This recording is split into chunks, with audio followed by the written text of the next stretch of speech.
আসসালামু আলাইকুম। কেমন আছেন সবাই? আজকে একটু ঘুরতে আসলাম। আমাদের এটাকে বলে তুরাগ নদী। তুরাগ নদীর এলাকার নামটা হচ্ছে আপনার তেরমুখ বলে।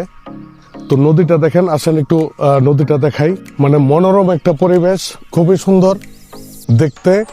এটা হচ্ছে ওদিকে টঙ্গী আর এদিকে হচ্ছে আপনার ইসাপুরের দিকে চলে গেছে। তো যাই হোক, নদীটা মানে খুবই দেখার মতন একটা জায়গা এবং এখানে প্রতিনিয়ত আমরা আসি। আর এখানে পাশে আমার শ্বশুর বাড়ি। তো মাঝে মধ্যে শ্বশুর বাড়িতে যখন আসি তখন এলাকায় ঘুরতে আসি। তো খুবই সুন্দর, খুবই সুন্দর।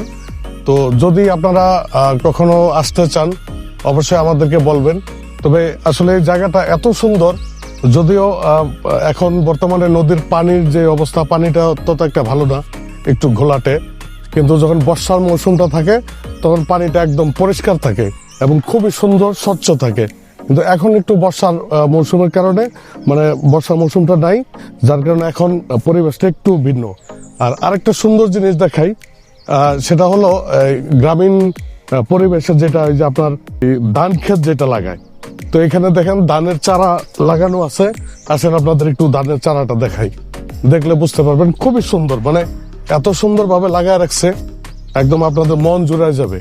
এই যে দেখেন, এখানে হচ্ছে ধানের চারাগুলা লাগায় রাখছে। আর এগুলাই এখান থেকে উঠায়া পরে আবার পার্শ্ববর্তী যে ক্ষেত আছে ওই ক্ষেতের মধ্যে চারাগুলা বপন করব।